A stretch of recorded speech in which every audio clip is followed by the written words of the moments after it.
Hello, world. Y'all see my model wave and Hello, shit? Y'all see me? this is Ali Major. Welcome to the Gag-Order, a show about the pitfalls people in society face on a daily basis. This show is dedicated to inspire change and encourage growth through conversation. Knowledge is king. Here on the Gag-Order, we believe the only way for us as a nation to unite is to talk about these issues affecting and plaguing this nation. And through conversation, we as a people can come to an understanding and prevent these issues from keeping us down. This show is sponsored by Seven Sun Entertainment. Find them for your next big project at sevensunentertainment.com. At this time, I would like to introduce my co-hosts for the night, Tatman T and Jinx. At this time, I would like to introduce and say that this show is about us and acknowledging us as people, acknowledging what we go through on a daily basis and how we struggle with our hardships ourselves. So at this moment, I'd like to ask Tatman T. T, would you please What up, yo? come in and tell the people about yourself? Hello, world. What's happening? Hey, how y'all doing? Good evening, in every walk of life. I think I just said hello. My name is at Tatman T. You can find me on IG there. Do a little tattooing and drawing on the side. At Tatman T everywhere. Xbox, Facebook. I ain't did Snapchat yet, but it's coming soon. However, I'm Tatman T, and a little bit about me.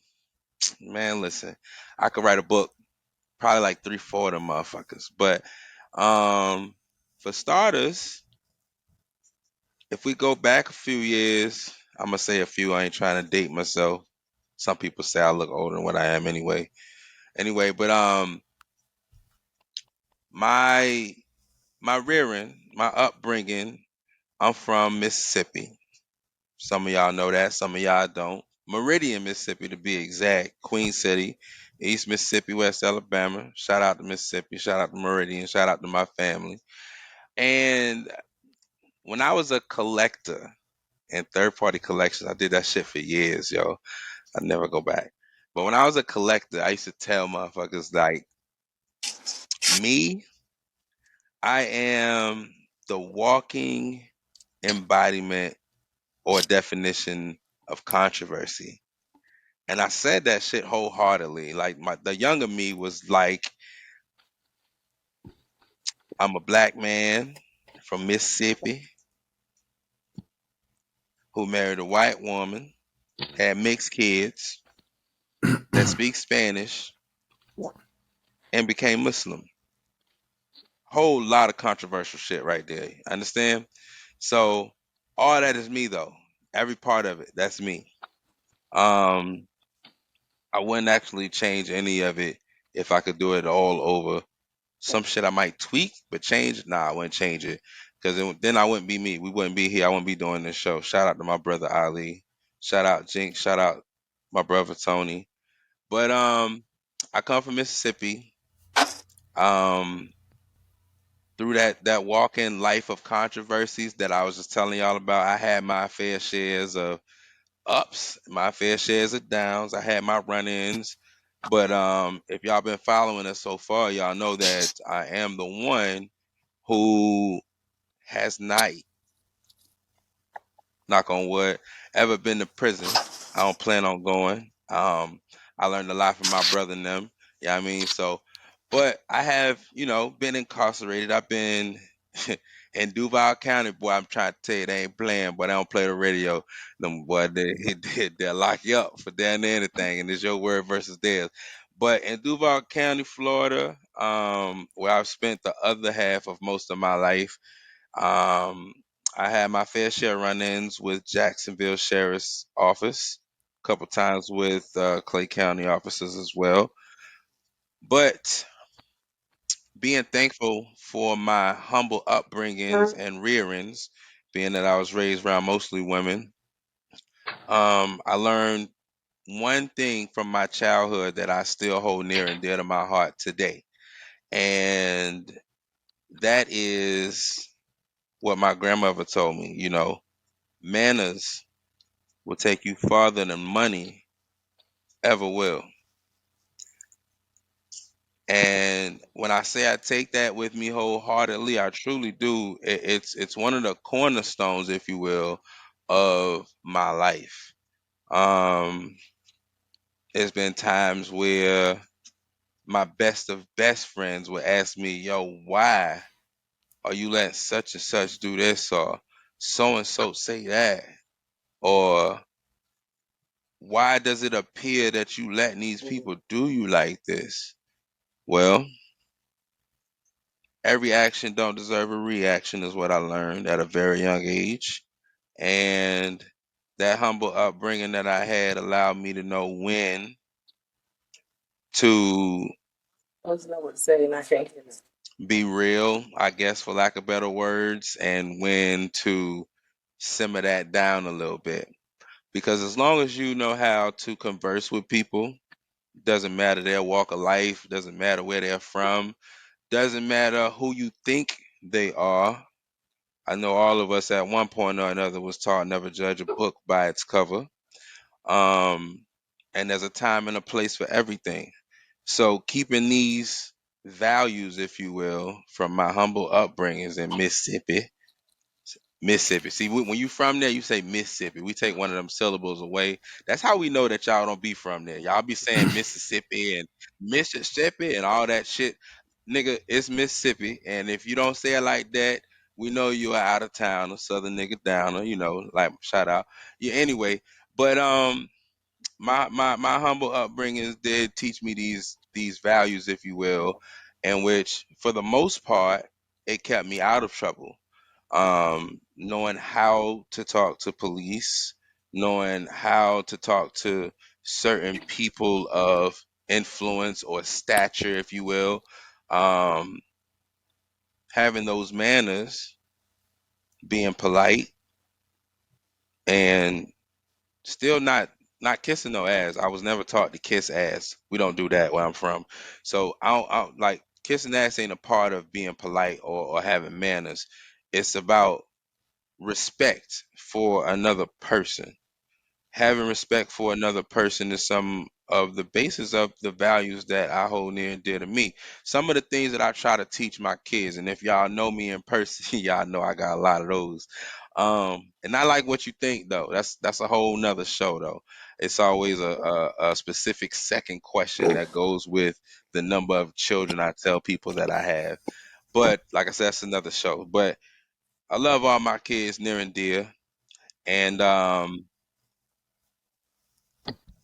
I teach them what I know, and that's a little bit about me. I mean, as we go on and further, I'm sure y'all will learn more about not only me but the rest of us here on the panel. But yeah, that's my time to shine right there. I'm at Tatman T, and I got something to say. Hopefully, we all gonna learn something from me and everybody else that's on this panel as the shows continue and go on. What about you, Mr. Ali Major? Well, if I must say, and I'll take this time to go ahead, jump ahead of the line and talk about myself. You know, I was a kid whose mother moved to a bunch of different places. I had the enjoyment as a kid to live in a bunch of different places. So I never really felt like I was attached to one place. My grandmother and everything, they lived in Connecticut, and I went up to Connecticut and I enjoyed time up there. And then my mother, I moved from South Carolina to Jersey. Well, I ran away to Jersey myself. My mother didn't move to Jersey, but I ran away myself to Jersey. We'll get into that in a second.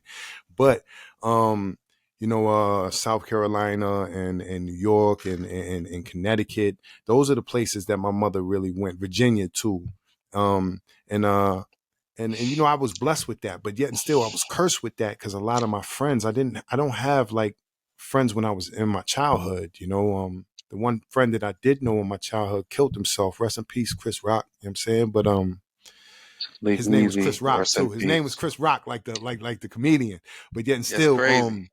but yet and still, Condolences, brother. but yet and still, I had a real Chris rough Rock. childhood. I felt like I had a rough childhood. I came from an Italian family, and well, I thought I came from an Italian family. I do, but yet and still, I have a second side of my family which I'm just now learning about. But my Italian family, I was never. I felt like I was never the favorite. I felt like I never was loved except for my grandmother. My grandmother showed me the most attention. She was the apple of my eye. Um, Yeah, man. but my childhood, I'm gonna express that I must have had trauma somewhere because I used to sleep. I can remember sleeping with weapons underneath my pillow when I was a child. I mean, it started with knives and then it progressed. You know, Uh, uh, I felt like I don't know why, but if I look at it today, I felt like I was like I felt like my life was in danger at some point. So I always felt like I had to protect myself. That led me to running away. I've been running away since I've been 11. I know y'all don't know that, but I've been running away from home since I've been 11. The first time was to my pop, um, well, my step pop, but I call him my father. Uh, mm, um, but I ran away to him, and he wasn't like right around the corner. Nah, he was like 60 miles away. You know what I'm saying? So I was 11 years old running away like 45 to 60 miles away. I was a little brave ass kid. You know what I'm saying? Y'all got to understand I had a lot of nuts, and I still got nuts today. That's why I got into a lot of things in my life. Um, uh, Hold on. um, upon running away, I ran away 3 times from home, 3 major times from home. And the next 2 times, one of them was to Jersey. I went there for a girl. I met a girl along the way, and I ran away all the way from Every Virginia to time. Jersey. It took me a week to get there. And I was doing everything, walking, thumbing. I was doing everything to get to Jersey. It was You was showing crazy. that I was little leg, bro. You pull your pants leg up a little bit, hitchhike a little bit down the road. But You know I what I got mean, the Jersey. I got the Jersey. I spent about a month and a half, 2 months in Jersey before I got arrested. And then I went to juvenile, and during my juvenile hall stay, I learned everything from Jersey though. That's where I learned robbing from. That's where I learned they taught me multiple hustles in Jersey. Jersey niggas was on some different shit. They taught me as a young boy. I met a dude. His name was Rich, Richie Rich. yeah. I Ronnie mean, yeah. Ron. I I mean, met a Ronnie Ron, a Richie Rich, all of them niggas that was out there in everybody Camden, in New my hood Jersey. got And nicknames. and I was out Camden, New Jersey. And Camden, New Jersey, if y'all remember in the 90s, or anybody know in the 90s was crazy dangerous. And this was Yo, around when that New 96. Jersey Drive, then Yeah, right? that New was all Jersey of that. Drive. That was all it Yeah. was. I had the highest murder rate and everything, but I was a 16 or 15-year-old kid running away to Jersey. And Jinx, I need you to check your recording. I need you to check your computer. But yeah, restart your computer for me because it's telling me on my end that you need to restart it. But yet and still, as I was saying, I was depressed and I had a lot of things going on in my life when I was a kid, and I don't know where it came from, but it led me there. Life led me there. Depression and the streets kind of showed me what I wasn't getting at home. My mother always tried to introduce me to these people who were in the military or doing something that I really ain't have the drive for. I never had The the drive to positive do none of that. influences, You know what I'm right? saying? The Yeah, she was trying so-called. to introduce Yeah. those people to me, but that's not what I was feeding. That's not what I was needing, what I was eating off of. It would have been better if she would have brought some hobo ass pimp nigga in front of me and had that nigga teach game. Yo, I'm trying to tell you, I would have learned more and I would have listened more than listening to somebody from the military. I wasn't trying to go in the military, so I wasn't really feeling that. That Um, brings up a good point for a later but show. We'll yeah, talk. hold on. But yet and still, all of that kind of led me to a depressive state, and through my depressive state, at one point in time, I really hated life. You know what I'm saying? I really didn't care about nobody, myself or anybody. So, you know, what does anybody who's hating life feel like? They feel like they could die at any minute. They ain't really care. So suicide was a blink away from me. And one time I can remember I caught myself. God, one time I caught myself. one one time I caught myself in the bathroom with a gun in my hand, trying to figure out what life was worth. And during this time, I really had to I I really had to figure out what was more important to me, because I was on the road to nowhere. I was doing all kinds of crime, and I was running in houses with niggas with guns. You know what I'm saying? I was never the nigga that wanted to be out on the block standing with 15 other niggas out on the block. So I would always make my money in a different way. My phone would be my jack, really. I'd be in the car, move around and sell shit like that. So a lot of dudes would take advantage of my position. Like, they knew I ain't fuck with them niggas out there on the street. So what they do, they got them niggas on the street set up, and I'll be a nigga that nobody knew. So it ended up being like a road to nowhere, and I could have lost my life on any given day, and it landed me in prison. You know what I'm saying? But the blessing of the situation is prison gave me a chance to sit back and think about where my life was headed. You know what I'm saying? And what I was gonna do. And me for sitting for so long gave me the extra advantage of gaining a dream back. It gave me a want, a dream again, because I lost it. I lost it. I ran studios and stuff before, and I had dreams of music all my life, but I lost it along the way because I felt like that was a part of why I kept finding myself in those situations. It took me a while. It took me 10 years. Well, a little less than 10 years. I had some help. I had a nigga Joel, and I had my nigga Saul in prison who would talk positive shit. My nigga Joel was a business mongol in jail. He was making money off businesses. And every day he would come to me and ask me, how you gonna make $1 million today in prison? Every single day. That's what we did. We walked the block and talk about how we was gonna make $1 million, and every idea and invention we can make to make that $1 million while we were in jail. And then my nigga Saul would always tell me to be humble and get me to calm down and not worry about what them niggas was talking about, and just be humble. Don't be so aggressive. That's what he always used to say to me. And those people right there helped me, and they helped me in a big way, change my life. I met a lot of Muslim brothers in my life, and I know a lot of Muslim brothers, and I'm not Muslim myself, but yet and still, they my brothers all the same, and I love them no matter what they believe in and what I believe in. They still my brother, and they helped me along the way with. See, when I was younger, I learned 5% knowledge of self, and it's carried with me through my whole life. There's parts about my lessons that I learned that I disagree with, though, because I'm mixed. I'm Italian at that. My grandmother is a Caucasian Italian. So there's some things that's written that really didn't stick with me. So I took the best out for myself, and I added up today. My math and my alphabets and who I am is who I am today. And I stand before you and I speak the truth. I got nothing to lie for. I got nothing to hide. It just is what it is. This is me in the flesh. And if you don't like it, my feelings right now is I don't really give two shits. It just is what it is. That's from the heart. The purpose of me making this show is to really touch people that need somewhere to go and something to do, and let them know that no matter where you come from or what the fuck you going through, nigga, if you grind hard enough, trust me, you can make it happen. It's like that. It's like that. Just like a person who's never swam before, they 60 years old, they can learn how to fucking swim. So it's like this show is to promote that, and I'm promoting that, and my ways and actions is showing that. As I stand before you, I got a degree. Not only do I got a degree, I was on the honor roll for the whole goddamn time. I'm in the honor society. Not only am I in that, I'm in DMSI. It's a diverse male initiative.